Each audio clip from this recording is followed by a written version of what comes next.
Selamat siang Mas dan Mbak. Jadi hari ini kita akan melakukan podcast bersama dengan narasumber kita yang keren banget. Sebelumnya makasih banget kepada Pak Agus untuk meluangkan waktunya untuk kita ngobrol-ngobrol hari ini. Hari ini kita ngobrol santai-santai aja nih Mas dan Mbak, karena di sini kita akan mencari tahu bagaimana sih rasanya menjadi public relations terutama di rumah sakit. Ya, betul. Baik, mungkin sebelumnya kita perkenalan diri dulu kali untuk Mas dan Mbak sekalian. Silakan Bapak. Baik, terima kasih Teh Freya. Sama Teh Najwa ya. Sempat hadir di RSUD Kesehatan Kerja Provinsi Jawa Barat ya. Sangat berharga sekali datang ke sini nih. Kita bisa sampaikan beberapa hal terkait dengan public relations-nya ke luar ya. Perkenalkan, saya nama Agus Muhammad Didin ya. Kebetulan saya latar belakangnya saya perawat. Saya latar belakang perawat sehingga materi yang saya temukan dulu waktu kuliah, ketika kerja itu ditemukan gitu ya. Nah itulah mungkin dinamika dalam bekerja ya. Saya tinggal di Bandung betulnya, asli sama orang Sunda, orang Subang gitu. Itu mungkin sedikit perkenalan nama saya. Oke, baik. Menarik banget ya Mas dan Mbak ya. Baik, sekarang kita sudah tahu nih berapa perkenalan diri dari Pak Agus sendiri. Ya. Kita langsung saja ke latar belakang dan juga transisi karir dari Bapak Agus. Baik Bapak, boleh diceritakan bagaimana pengalaman tentang perjalanan karir Bapak sebagai seorang public relations dari awal sampai sekarang? Dan kira-kira apa titik baik terbesar yang membawa Bapak ke sektor pemerintahan atau rumah sakit? Baik, terima kasih. Sebetulnya gini, dulunya ini RSUD Kesehatan Kerja adalah bukan langsung menjadi rumah sakit ya. Ketika itu awalnya beberapa kali rekrutur nama itu berubah, mulai dari dulu berdiri itu tahun 94 masalahnya. Saya belum berada di sini belum. Dulu itu dari awal PKTK, BKTK, BKKM dan akhirnya ke RSUD Kesehatan Kerja gitu. Nah, semenjak saya dulu di BKKM karena mungkin pegawai sedikit, terus tuntutan semakin besar, akhirnya saya mencoba dari tunjuk waktu itu berhubungan dengan beberapa perusahaan, karena dulu ini namanya Balai Kesehatan Kerja Masyarakat itu.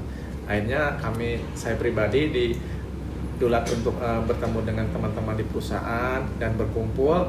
Akhirnya mungkin bisa intens ya, bisa terjaga hubungan antara perusahaan dan BKKM dulu, sehingga lambat tahun saya ditunjuk dan akhirnya saya bertugas sebagai PIC untuk jaminan atau asuransi. Nah, saya bekerja sama dengan waktu itu BPJS Tenaga Kerja, terus akhirnya berdiri tahun 2000. Ini kalau nggak salah tahun 2001. Ini RSAK itu tahun 2020 dulu. 2020 ini izin operasional keluar RSUD Kesehatan Kerja. Dan baru kerjasama dengan BPJS itu di tahun 2021. Nah di situ saya ditunjuk sebagai PIC untuk kerjasama dengan asuransi gitu. Nah akhirnya mungkin saya sampai di situ, saya hubungan dengan pihak-pihak luar dan akhirnya sampai tunjuk menjadi humas itu. Banyak banget ya transisinya. Banyak ya, sangat panjang perjalanannya. Panjang ceritanya, hampir lupa ya. Jadi cerita masa lalu itu sampai lupa. Dan hanya ingat masa akan datang gitu. Jadi sudah bertahun-tahun ya Bapak ya bekerja di sini. Baik, untuk selanjutnya, apa yang membuat Bapak tertarik dengan dunia public relations atau kehumasan, dan apa yang membuat Bapak bertahan bekerja sebagai public relations, terutama di tengah kompleksitas sektor kesehatan? Betul. Dulu itu diawali dengan keterpaksaan gitu. Ada keterpaksaan sedikit keterpaksaan ya. Awal saya coba belajar. Sebetulnya belajar itu kalau public relations itu belajarnya itu dari pengalaman sebetulnya banyaknya itu. Saya menemukan misalkan hubungan dengan masyarakat seperti apa, terus hubungan dengan media seperti apa, bahkan hubungan dengan pasien seperti apa. Itu saya terus pelajari sampai saya menemukan waktu itu ada kegiatan pelatihan untuk hal terkait dengan kehumasan. Saya coba mengajukan dan ikut gitu ya. Akhirnya betul teori itu adalah sebagai dasar, tapi dunia praktek itu yang sebetulnya menjadi pengalaman yang terbesar gitu. Ketika kita menemukan kondisi seperti apa sebetulnya, dan akhirnya ketika mungkin ada permasalahan atau hubungan kita bisa selesaikan, atau mungkin kita menjembatani sebetulnya humas itu menjembatani antara pihak di bawah, hal ini mungkin bisa pasien, keluarga, atau mungkin pihak luar dengan pihak manajemen. Saya jembatani dengan itu, tapi tidak lupa juga kami menjatai dengan kebijakan-kebijakan yang langsung harus disampaikan ke masyarakat, terutama terkait dengan pelayanan gitu. Akhirnya mungkin terbiasa seperti itu. Ya kami saya bisa mengikuti irama, dan nomor satu adalah kalau Robert Kristen itu pertama adalah kesabaran. Kesabarannya harus sabar. Karena harus sabar. Kalau belum apa-apa kita udah emosi apa? Iya. Ya gimana kita bisa menikmati gitu ya. Karena kesabaran intens. Saya gini, yang pengalaman saya salah satunya adalah kalau ada pihak luar, saya sedang nyantai, dia WA saya, Pak boleh nggak saya pihak telepon. Waktu itu posisi saya itu sedang nyantai, tidak sedang ada aktivitas. Saya anti harus ditunggu telepon dari mereka, saya harus telepon balik aja mereka. Jadi artinya saya telepon, kan kuota atau wifi ada di sini, itu kan urusan kantor. Saya nggak salah dong saya telepon mereka dengan menggunakan fasilitas kantor, karena hubungannya pun dengan untuk rumah sakit gitu. Pasti nggak luar biasa lah. Menjaga hubungan itu penting banget ya Pak. Oh betul. Iya.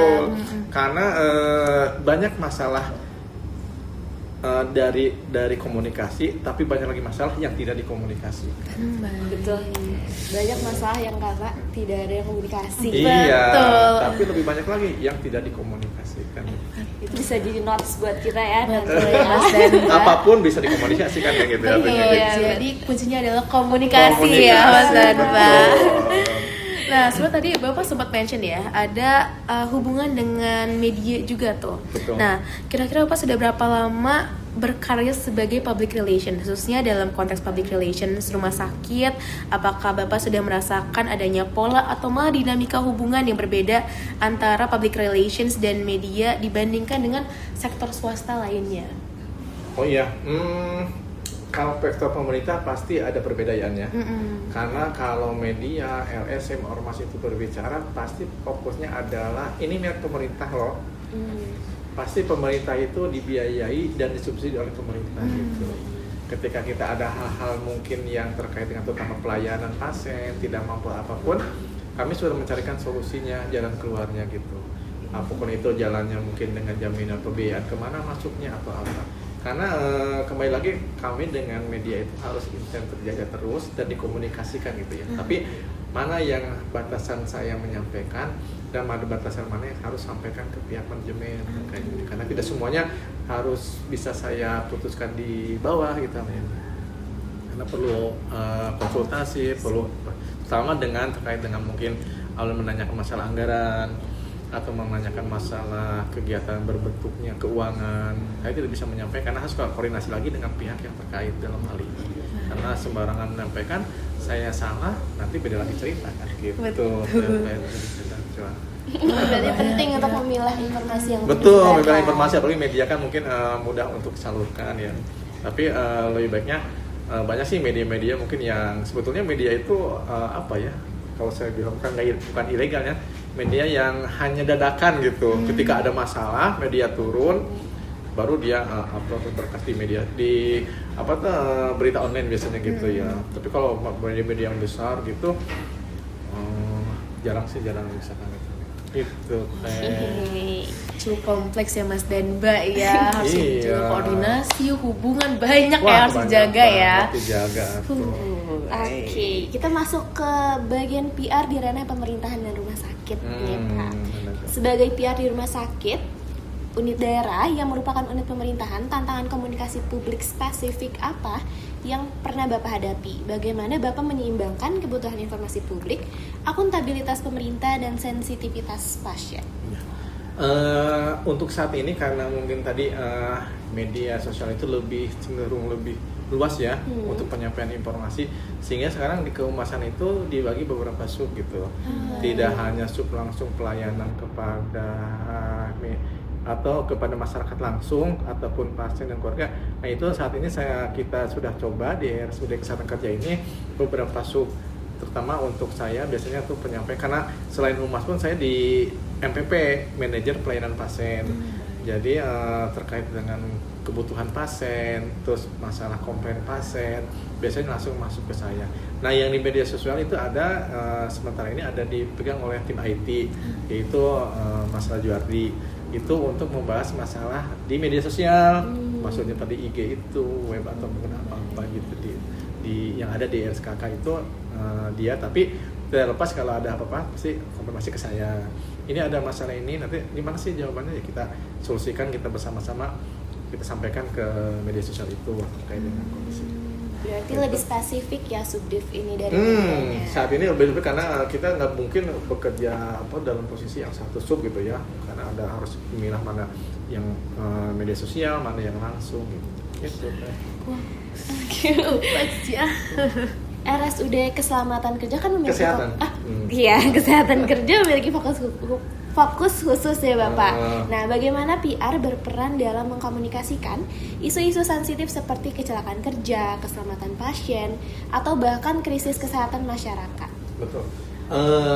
Caranya sekarang sebelum makin mudah ya, karena semua asuransi saat ini adalah menggunakan aplikasi, mulai dari BPJS pasti. Sekarang kita kerjasama dengan BPJS Ketenagakerjaan, kasus-kasus kecelakaan kerja, atau mungkin kasus-kasus yang kecelakaan lalu lintas kita kerjasama dengan Jasara Harja, atau mungkin nanti kita punya program jaminan pemberian kesehatan masyarakat bagi masyarakat Jawa Barat, karena ini rumah sakit Jawa Barat.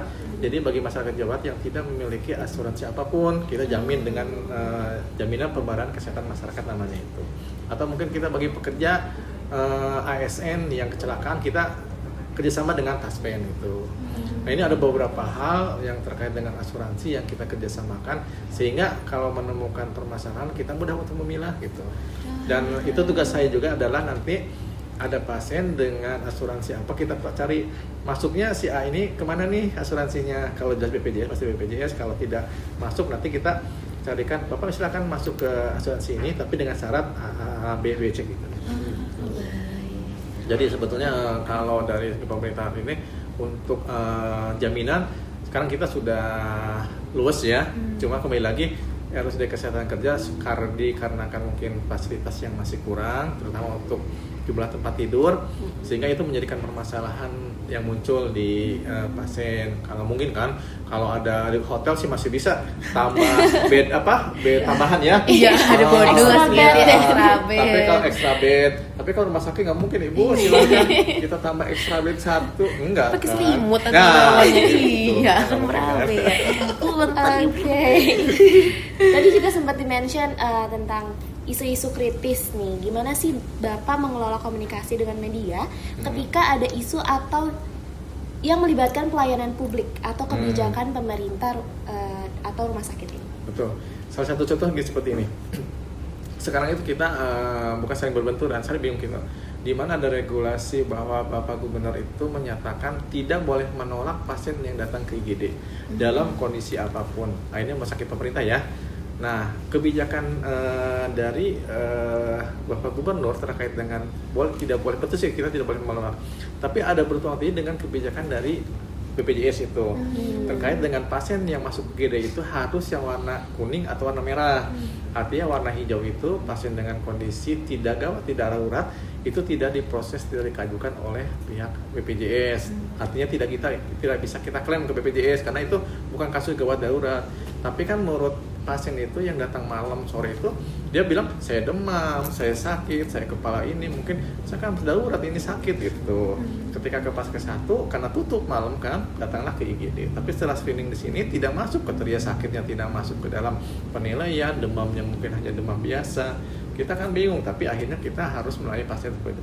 Nah itu mungkin regulasi yang agak kita bingung di pelayanan. Namun akhirnya kita berpilih ya udah pasti kita akan sampaikan pasien apapun kita akan layani, karena ini milik pemerintah, bukan pemerintah, swasta pun memang sebetulnya harus pasien apapun untuk layani gitu ya. Jadi artinya kalau misalkan ada penyampaian ke media sosial atau apa ya kita sampaikan lagi bahwa regulasinya seperti ini. Tapi regulasi seperti itu pun karena ini layanan pasien ya harus terima ya. Beda lagi mungkin dengan layanan kalau ngambil uang di mana ya, kalau udah tutupnya gitu ya. Nggak mungkin kan kalau pasien udah silakan pulang pergi apa gitu kan, mungkin kan kita kasihan. Ya udah, kita rumah sakit artinya bukan menanggung ya beban itu, kita sampai yang penting ada catatan, ada pasiennya, ada kronologisnya, itu aja sebagai dasar kita nanti untuk melakukan ketika ada audit gitulah gitu sih teh. Tantangannya besar ya, karena harus bertemu sama media, sama pasien juga. Wah, tantangannya lebih besar, Iya. lebih besar daripada tantangan dulu ketemu dengan mertua. Aduh. Dan kalau sama mertua masih tutup, kalau sama pasien kan nggak bisa tutup ya Bapak. Iya, harus open 24/7. Kalau mertua kan bawa mungkin makanan, bingkisan itu biasanya masalah akan gugur sendiri. Selesai. Lewat aja. Lewat. Langsung dibukakan pintu. Ya, bukan pintu. Kalau semua udah banyak mungkin ya artikel-artikel apa yang bisa membuat mertua senang. Wah, betul. Kalau pasien kan kita yang bikin artikelnya, Bapak yang buat artikelnya. Jadi kan tahu sendiri dan ya. membawa bingkisan kiri kanan pun pintu saya terbuka. Iya. Kalau pasien kan belum tentu. Betul, Datang, Pak. dilayani, kasih obat, pulang sehat. Itu kan pasien Iya. mah. Sedangkan menuju Udah itu kan itu kita ya. harus layani A, layani B, layani C. Kan banyak itu. Iya. Maka lebih berat pasien daripada ke mertua. Kalau mertua kan cuma satu ya Pak masalahnya. Satu, Kalau ya. pasien ada Satu, banyak yang tercatat ngantri. kan.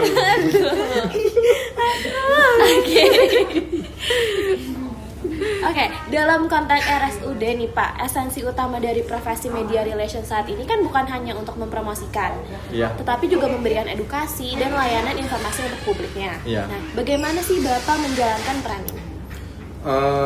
Lagi-lagi kan kita harus berbagi tugas dengan pihak lain. Mungkin kayak gini, kita kan ada sub promosi kesehatan, promkes ya namanya. Itu promkes itu adalah nanti mengedukasikan terkait dengan pelayanan, edukasi kepada pasien. Itu bisa yang misalkan media sosial atau mungkin langsung ke pasien atau di bawah gitu ya.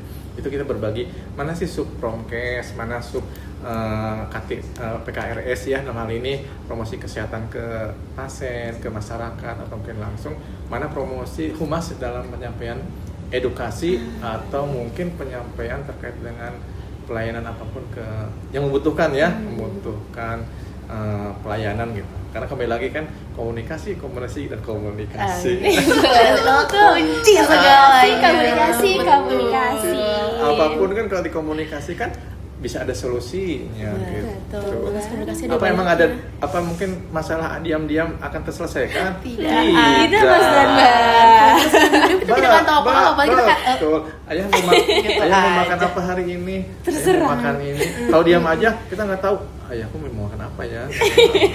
Itulah komunikasi kan. saya tanya, Bapak sakit apa? Diam, iya. Oh sakit aja Bapak juga diam ya jadinya. Iya, emangnya dukun cukup dengan air, dikoba capek-capek minum, Pak ini bawa pulang. Penyakit Bapak akan sembuh, apapun penyakitnya, minumnya adalah satu. Baiklah. Kalau dikasih kunci ya. Baiklah. Oke, apa Tapi jangan harapan? dikunci ya. Aduh, kalau dikunci nanti Kalau jadi dikunci bingung ya nanti Bapak. sulit Jadi untuk bingung kita. keluar lagi. Iya. Jadi gitu Mas Tamba, komunikasi adalah kunci bukan berarti saya mengunci Iya. kamu ya, Mana tapi perlu dikunci. kuncinya Iya. adalah komunikasi. Iya. Begitu Mana yang ya. perlu dikunci, mana yang perlu dibuka. Betul. Take notes ya Mas dan Mbak. Oke, apa harapan Bapak terhadap cara jurnalis memahami dan menulis berita tentang RSUD, terutama dalam hal istilah medis yang kompleks dan batasan etika atau privasi pasien itu? Yang pertama lah pasti jurnalis harusnya sesuai tahu regulasi ya. Karena di zaman sekarang kan ada regulasi yang A, B, C gitu. Selama mungkin jurnalis nanti tidak memahami regulasi, jelas sih pasti mereka menyampaikan dulu ke kita ya. Ini kasusnya seperti A, kasusnya B, C seperti apa sih gitu, kita sampaikan gitu. Jadi kita menanggapinya adalah dengan regulasi, peraturan serta standar operasionalnya. Kalau misalkan pelayanan di bawah gini kita standar operasionalnya memang seperti ini, regulasinya ini kita sampaikan gitu. Kadang-kadang kan kalau media sosial mungkin atau media itu menyampaikan ini start langsung ya, dia menerimanya itu adalah langsung dari yang tidak puasnya, yang tidak puas dia sampai gini. Tapi di balik itu kan kita juga ada pembelaan ya, ada yang perlu kita sampaikan juga terkait dengan permasalahan yang timbul. lagi-lagi kan komunikasi. Kasih, tapi kunci ya nantinya. Kunci. Baik Bapak, jadi setelah kita bahas nih tentang terkucut tentang public relation sendiri, kita sekarang pengen tahu nih Bapak tentang keseharian Bapak dan juga keterampilan Bapak dalam hubungan dan media. Nah, boleh Bapak ceritakan mungkin keseharian Bapak yang dijalani oleh Bapak sebagai public relations, terutama kepada fokus medianya. Yang seberapa besar sih porsi yang Bapak lakukan untuk interaksi dengan internalisasi dari rumah sakit itu sendiri dan juga dengan media? Ini pertanyaan yang kompleks kali ya, besar. Jadi dari pertanyaan 1 sampai pertanyaan akhir itu, inilah ujungnya ya. Iya, inilah. Inilah. Gimana sih caranya mengkonsolidasikan dengan betul. media? Selalu itu pasti ada awal, ada akhir ya. Iya, ada pagi, ada malam. Betul. Ada pertemuan, ada perpisahan. Aduh. Itu semuanya pasti. Jadi kita lagi-lagi kan bukan perpisahan yang kesasali, tapi pertemuan yang kita lakukan. Wah, Bapak ada sekali ya Jadi ini kembali lagi ke laptop ya, Kembali lagi ke tab. Kembali ke iPad. Jadi betul. Tadi kalau saya berkarir sebetulnya karena tadi saya bilang di awalnya karena keterpaksaan mungkin ya, nggak ada orang sampaikan. Terus saya belajar dari pengalaman, terus saya mencoba. Kebetulan kemarin saya baru pelatihan untuk kasus yang komplain, asesor 2-3 hari di Bandung. Itu adalah sekarang itu persyaratan bagi BPJS harus ada setiap paskes rumah sakit itu yang pernah ikut pelatihan tersebut. Nah itu saya coba untuk gimana sih cara untuk menyampaikan atau menerima komplainan dari terutama kita pelayanan rumah sakit ya, pasien seperti apa, menanggapi seperti apa. Banyaklah cara-caranya, kembali lagi ya tadi berarti sabar mungkin ya, sabar karena kami sebenarnya kan pasien dengan kondisi ini kita ajak seperti dengan dia, kita ajak bicara dulu. Kalau orang marah-marah saya bilang sampaikan, Pak, apa mau marah-marah atau kita carikan solusinya gitu kan, masyarakat sebetulnya cari solusi ya. Nah ketika itu solusinya mungkin kita temukan, kita koordinasikan dengan pihak terkait gitu. Contohnya mungkin pasien ingin dilayani hari ini, saya komunikasikan dengan dokternya, mau tidak melayani pasien dengan hari ini kasus ini gitu. Nah setelah kita sampaikan, nanti kita sampaikan kepada pasiennya, kalau mungkin bersedia silakan, kalau tidak mungkin kita carikan solusinya. Sebetulnya gini, yang jadi masalah itu kan kalau kita komplain itu tidak ada solusinya kan. Tapi saya mencoba itu mencoba itu mencari beberapa solusi sebetulnya. Itu kan kepinginan ya. Kalau misalnya ini plan A itu ini, plan B ini, plan C ini. Jadi ketika kita memberikan solusi, memberikan jalan keluar, pasien kadang-kadang akan menerima gitu. Kalau misalnya pasien datang, ini sudah tidak bisa dilayani karena kasus gini-gini ini, itu semakin memberat pasien. Plan A, plan B. Ada yang belum terjawab nggak? Aman kok. Berarti Bapak lebih sering berkomunikasinya langsung sama pihak eksternal ya, kayak dari pasien dan juga dari media. Betul, karena foto saya kan terpampang di setiap lantai itu. Nanti kita foto ya kalau ketemu ya. Iya. Jadi saya kalau ada nomor HP itu, saya kalau malam jam berapapun saya harus salin nomor ini. Paling istri saya, siapa sih telepon itu? Saya harus sampaikan istri saya, ya ini kan salah satu tugas juga ya. Betul. Jadi mau tidak mau saya menerima pasien. Pas saya terima telepon, saya rusuh sedang tiduran atau apa, udah terima, halo Pak, saya dari bank menawarkan produk ini. Waduh, itu berarti asal aja random aja, random nomor telepon menarik nih. Akhirnya saya pikir takut pasien yang membutuhkan misalkan informasi atau itulah mungkin bukan menjadi masalah tapi risiko ya. Semua pekerjaan, semua apapun pasti ada risikonya ya. Kita tidur pun ada risikonya kan. Betul. Apa risikonya? Nyaman. Ya. Nyaman dulu. Terlalu nyaman. Terlalu nyaman tidurnya juga lama. Itu juga Nah, resiko ya Pak ya. Berarti Bapak harus ready 24/7. Betul, saya harus ready. Saya nggak bisa telepon itu kalau sedang tidur mungkin. Betul, resikonya ya Iya, itu. Maka kalau sedang sholat pun ada WA, Bapak sedang apa? Saya sedang sujud, maaf. Saya sedang sujud Ya, gitu. gitu. Coba di foto saya sedang sujud, punten. Keras, jawab-jawab aja kan respon. Saya sedang berdoa kan gitu Saya ya. doa dulu. Saya izin doa dulu. Punten. Aduh, banyak banget ya pekerjaannya nih. Nah, tapi menurut Bapak nih, apa ya keterampilan yang paling krusial yang harus dimiliki seorang public relations agar bisa menjalin hubungan baik dengan jurnalis, terutama mengingat ya jurnalis kesehatan tuh seringkali harus bekerja cepat dan membutuhkan sesuatu yang akurat. Sebetulnya tadi saya bilang yang perlu dipahami adalah regulasi ya. Kalau kita sebagai penyampai informasi kepada media, regulasi kita tidak ngerti, wah akan kacau. Karena nanti ada yang media bilang gini, Pak ini pasien kenapa? Contoh satu ya, telepon saya, Pak bagus maaf ini ada pasien kenapa tidak bisa dilayani di bawah di IGD sehingga pasien harus bayar gini-gini. Kalau kita tidak tahu mengerti ini kan kita sampaikan ya. Betul. Penyampaian pun itu berbeda. Saya bilang bukan tidak bisa menggunakan jaminan BPJS, tapi regulasi bahwa pasien tersebut harus gawat, tadi saya harus darurat, harus mengancam jiwa. Sedangkan dari hasil kriteria tersebut bahwa pasien tersebut tidak termasuk dalam kriteria tersebut. Bukan tidak bisa memakai BPJS, tapi kami dari rumah sakit tidak bisa mengajukan proses klaim ke BPJS-nya. Sehingga itu menjadikan tanggungan rumah sakit untuk pembayaran tersebut. Beda kan kalimatnya, tidak bisa memakai BPJS dengan tidak bisa kajukan dengan klaim ke BPJS, sehingga itu menjadi risiko rumah sakit akan beda. Nah itu cara kita penyampaian ke pihak luar dengan kita tahu situasi orang yang saya sampaikan itu seperti apa sih gitu. Jadi sebenarnya harus bisa nggak panik, harus sabar. Soalnya semua pasien kan pasti panik, pasti panik. Ini bahaya. Iya. Dan Bapak harus sebentar, harus emosional, intelijen ya. Kalau api sambar dengan api akan gimana bentuknya? Makin terbesar bakarnya kan. Gitu. Sampai ada lagunya ya Pak ya, air dan api. Ya, betul. Kita nyanyi dulu, kita nyanyi dulu apa nggak perlu nih?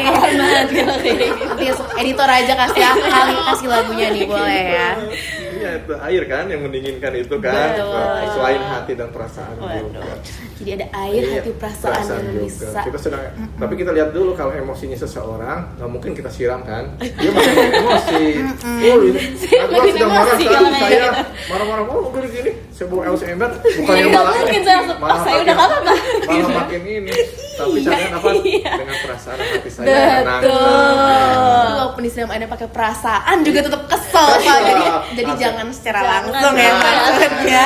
Maksudnya ya. Saya bantu biar gitu. Enggak ya Pak, bukan begitu caranya. Jadi gimana bentuknya gitu untuk memadamkan ya. Memadamkan api dan memadamkan yang lainnya. Aduh. Nah, Bapak nih, relevan nih sobat tadi. Seberapa penting peran empati dan kepercayaan dalam membangun hubungan dengan media? Dan bisakah Bapak ceritakan pengalaman yang paling berkesan menurut Bapak ketika berinteraksi langsung dengan media, terutama dalam momen yang krusial? Betul.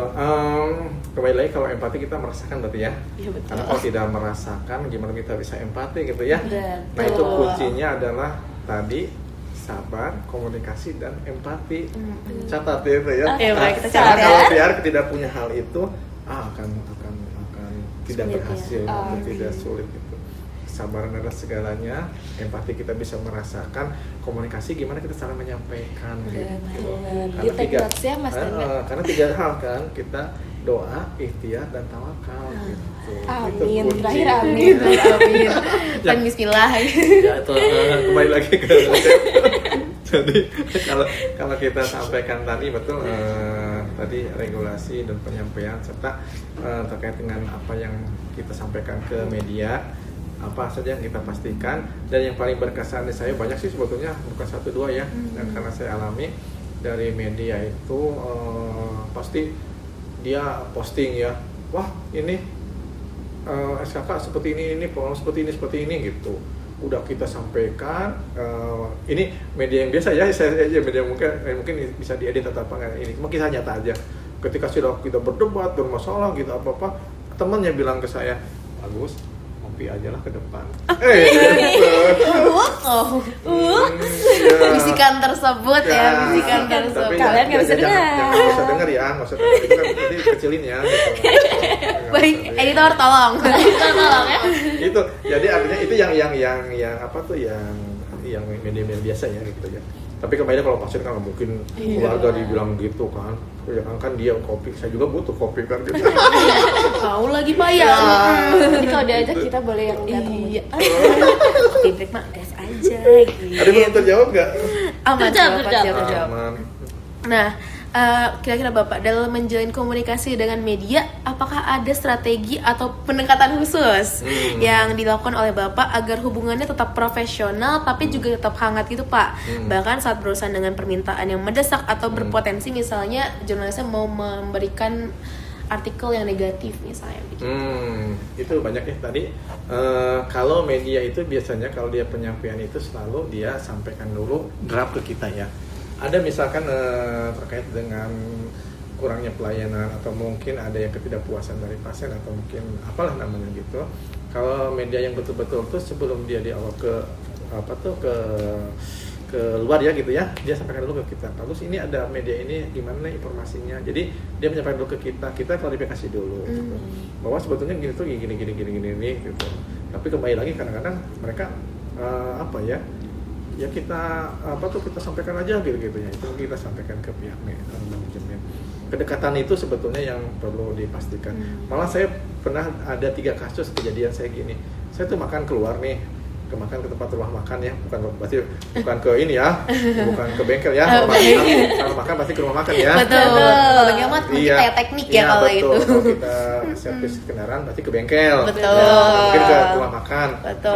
Kalau berbuat di mana di RS Kakak Ya, gitu. Kalau nonton berarti ke Bioskop. Setuju kan? Setuju. Ketika saya makan di tempat makan ya berarti ya. Kita di tempat makan. Taunya ada media 2 orang duduk ke situ. Waduh. Langsung bagus. Sedang apa? Sedang makan ya Basa-basi ya. Makanya cerita saya kalau saya pulang kerja, berarti kalau pakai motor, tetangga saya bilang gini, bagus pulang ya. Iya jam segini pulang, masa jam segini pergi. Terus jam segini lanjut kerja. Apapun kita kan harus dikomunikasikan. Nah saya bagus kamu mau makan. Oh ya bagus. Oh bagus sendirian? Iya saya sendirian kok makan gitu. Oh, kalau berdua saya nggak makan deket-deket dong, mesti makan jauh-jauh. Aduh. Nah saya bilang, oh iya akhirnya apa? Saya yang bayar kan. Waduh, jadi begitu. Ini kalau makan aja, ya pesen rokok, pesen apa. Jadi Nah itu banyak. sudah ya nggak apa resikonya. Mungkin rezeki dia lewat saya, Bener. mungkin saya dan lihat rezekinya nanti di tempat yang lain. Itu ya pengalaman yang saya rasakan ya. Gimana pun saya tuh kita sama-sama artinya kita bekerja di tempat sini, berarti kita kan harus bertanggung jawab tempat kerja sini. Jangan sampai saya tuh yang bermasalah ya udah kerja di sini kita menjelek-jelekan tempat kerja kita, nggak boleh kan itu kan.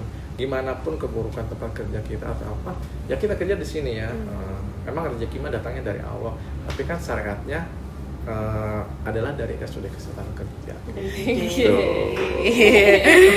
Ya, nah, menurut Bapak nih, seperti apa ya relasi yang ideal antara public relations dan jurnalis di era digital saat ini, dan di mana kecepatan penyebaran informasi dan hoax yang sangat tinggi? Betul. Nah, lagi-lagi saya sampaikan ke teman-teman juga di pelayanan, terutamanya kan di rumah sakit ya, pelayanan pasti timbulnya itu kan karena tidak puasan pasien ya, ketidakpuasan keluarga atau timbul dari media sosial. Ya pasti ada rambu-rambunya saat ini ya untuk tenaga kesehatan, terutama kita penyampaian komunikasi dan tingkah laku kita harus dijaga di saat ini. Karena gini ada cerita lagi nih. Teman saya saya tidak menyebutkan rumah sakit ya. Kalau misalkan nyebut rumah sakit pasti ada rekemat. Oh iya boleh. Editor tolong. Ya, atau mungkin nanti sebut aja saya si Mawar atau apa ya kan. Boleh Mawar. Nah ini ada satu rumah sakit, teman saya kebetulan dia keluar rumah sakit. Dia selalu berkata mau kemana gitu ya. Kalau mau kita saya mau keluar lah. Buat apa kerja, tinggal absen datang, absen pulang gitu. Dia sebutnya gurau, bercanda, tapi tempatnya tidak tepat gitu. Tepatnya posisinya di luar lingkungan. Akhirnya kan blow up keluar bahwa ini ada tenaga gini sampai ke BKD, sampai kemana dia itu. Sebetulnya dia gurau dengan temannya, tapi penempatannya yang salah atau kurang tepat. Jadi sekali lagi tahu kita situasi. Kita kalau istilah orang kesehatan kan kita aman diri, aman lingkungan, dan aman tindakan Oh, gitu. baik. Cuma itu Tuh, juga take aman notes itu lagi ya. harus dijaga dong. Iya, Karena banyak kan catatan kita. iya, tidak aman tempat tindakan tidak bisa dilakukan. Iya, aduh. Tindakan bisa dilakukan kalau tidak aman diri bahaya juga. Iya, terus tiga-tiganya ada ya. Ada harus aman itu karena banget. terkait gitu. Yes, benar. Tuh. Banyak yang harus take notes ya Mas dan Mbak buat yang ingin menjadi humas rumah sakit nih ya. Oke, kita balik lagi ke kolaborasi dan masa depan komunikasi publik. Dari sisi PR, apa yang bisa dilakukan agar hubungan dengan media tidak hanya bersifat transaksional seperti rilis pers gitu, tapi lebih kolaboratif, terutama dalam mengedukasi masyarakat tentang kesehatan kerja. Ini lagi-lagi kita sebetulnya harus ada mengajak media sosial kerjasama ya. Tapi saat ini kita SKK belum bisa bekerja sama karena terkait dengan mungkin kembali lagi ke anggaran ya. Namanya kerjasama otomatis kan harus mengeluarkan anggaran berarti ya. Karena kita kerjasama saling menguntungkan. Rumah sakit mungkin diuntungkan, beritanya akan keluar. Pihak sana pun nggak mungkin hanya mengeluarkan berita atau apapun tanpa ada sisi lainnya gitu. Nah ini SKK mungkin belum bisa. Akhirnya seperti apa? Ya kita berkencar dengan media sosial yang ada di kita di SKK. Baik itu via IG, via web, atau mungkin via lain-lainnya. Yang kira-kira itu bisa diketahui oleh media sosial gitu ya. Nah idealnya sih betul, idealnya kita harus kita bisa bekerjasama dengan media sosial sehingga kita bisa mempromosikan studi kesehatan kerja seperti apa gitu. Tapi kembali lagi promosi itu harus disertai dengan kesiapan kita di rumah sakit. Kalau misalkan kita menyediakan menu makan keluar, tapi lagi-lagi tanya, oh menunya Pak ini, tapi kita datang ini belum ada, ini belum tersedia, ini belum apa, apakah akan balik lagi? Tidak kan? Iya. Ya, jadi pastikan setelah kita promosi keluar, kita siapkan dulu di dalam, gitu, di dalam. Karena gini. Kalau hasil saya kemarin pelatihan itu, angka terbesar pasien ataupun pelanggan tidak datang itu ketika pasien tersebut punya ketidakpuasan terhadap pelayanan ataupun apapun, tapi dia tidak komplain, tidak menyampaikan. Itu hampir 89% itu katanya tidak akan kembali lagi ke tempat pelayanan tersebut. Justru yang akan muncul itu orang yang akan menyampaikan komplain dan memberi solusi. Misalkan gini, ini kok pelayanan tuh gini nih, solusinya dong gini. Dia akan kembali lagi ke rumah sakit. Tapi ada konsumen, dia tidak puas. Saya tidak puas dengan pelayanan ini atau puas dengan makan seperti ini. Tapi dia diam diri, dia tidak menyampaikan apa. Itu sebagian besar dari 89% itu dia tidak akan kembali lagi ke tempat tersebut. Dia akan pergi lari ke tempat yang lain. Gitu. Itu lebih ngeri lah sebetulnya. Gitu. Lagi-lagi kan komunikasi. Udah gak kerasa, ini kita satu pertanyaan terakhir nih buat Pak. Betul. Kerasa ya. Agak kerasa ternyata Mas dan Mbak ya. Oke, pertanyaan terakhir nih, kita apa sih harapan dan pesan Bapak untuk public relation kayak kita nih yang masih di masa perkuliahan? Itu sebetulnya kalau lihat kalau anak-anak Gen Z bisa Gen Z, betul. Kalau saya nggak tahu gen apa ya, gen bapak saya gitu. Pasti kalau ibu saya itu sudah pasti. Yang tidak saya temukan adalah sebetulnya komunikasi yang apa ya? Kalau orang sudah bilang, tapi yang sudah ya malapai gedang katanya gitu. Mereka nggak tahu. Jadi kita komunikasi itu harus bertahap, penyampaian seperti apa yang kita temukan. Kalau saya gini ya, pengalaman lagi ya. Saya waktu itu sedang servis motor lagi-lagi di bengkel pasti ya. Iya. Saya duduk di satu kursi, terus di depan saya itu ada kursi. Ketika ada bapak-bapak yang datang, dia sampaikan, Pak, maaf ya, saya di depan duduk. Oh iya Pak, nggak apa-apa gitu. Nah itu berbeda. Yang kedua, setelah bapak itu beres pergi, saya masih duduk di sini, kursi malah ada Gen Z ya datang masuk. Dia begitu ini bawa minuman, ini bawa makanan, langsung aja duduk di padahal itu sampingan dengan saya itu di depan saya. Nah artinya ada perbedaannya mungkinnya komunikasi ya. Nggak ada istilah lagi, Pak mohon maaf saya duduk ke belakangin atau mohon maaf apa gitu kan. Sampai akhir yaitu minum, makan, main HP gitu ya. Kita Nah itu mungkin lagi-lagi kalau yang kita sampaikan itu pertama kesabaran, mungkin keduanya terus dicoba ya, jangan takut gitu ya, berani menghadapi dengan teman, menghadapi dengan orang seperti ini. Itu sih kalau lagi pengalaman sebetulnya ya, pengalaman guru yang terbaik, apapun itu gitu ya. Cari pengalaman dimanapun dan kapanpun. Iya. Terus Tapi untuk selalu belajar. satu hal tadi, 3 hal: aman diri, aman tindakan, aman lingkungan. Jangan sampai nanti saya mau cari komunikasi, datang ke rumah sakit RSJ dengan pasien-pasien yang kondisinya itu bingung. Dia tahu pasiennya ini amu, pasiennya nyata atau apa gitu. Komunikasi. Baik, mungkin boleh Bapak memberikan pesan terutama untuk para Mas dan Mbak yang ingin menjadi public relations rumah sakit juga mungkin. Ini ada sedikit pesan ini dari Bapak Agus. Pokoknya kita bagi teman-teman semua, kalau saya lihat ini luar biasanya teman-teman dari luar biasa, belum apa-apa. Saya mungkin dulu seusia gini, jangankan ini masih apa ya, belum seperti ini ya. Tapi ini kalau saya lihat semuanya sudah ada potensi untuk kedepannya. Tinggal diolah aja, terus sering, pasti membaca sering terus mencoba. Kalau bisa kita berkomunikasi, mencoba dengan sama teman aja gitu. Gimana sih hubungan dengan teman?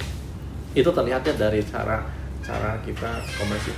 Insya Allah kalau kita komunikasi bagus, terus kita sabar, dimanapun orang akan nyaman dengan kita gitu. Baik. Malah prinsip kalau public relation itu pasti kalau udah komunikasi jelas, istilah mudah mendapat, sulit untuk melepas gitu. Wah, itu dia pesan dari Bapak Pesan Agus. iya, melepas itu sangat sulit dibanding menerima gitu ya. Kalau udah mendapatkan mudah, tapi melepas untuk sulit. Oke, Itu baik. ketika sudah nyaman ya.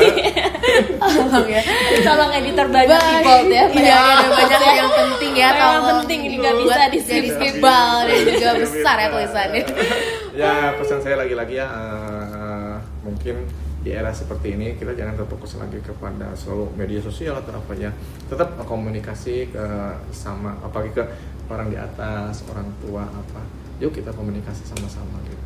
Kita menghargailah gitu ya. Kalau kita kan orang timur, apalagi orang Jawa Barat, orang Sunda kan teristilah dengan tutur kata sampah atau apa. Semuanya ya. Iya, soal emosi-emosi sedikit marah, ya udah kita namanya juga manusia ya. Betul. Ini ada yang kita pakai motor, ada yang nyiap mau ke depan gitu, marah-marah apa? Mungkin dia ada masalah, atau mungkin dia pengen buang air besar, atau yang kecil juga rusuh-rusuh. Kita saling memaafkan diri. Sabar ya. Sabar. Positive thinking ya. Iya, Iya. positive thinking tiap hari. Orang Sunda kan sabar itu singkatan dari segala baru ya. Aduh.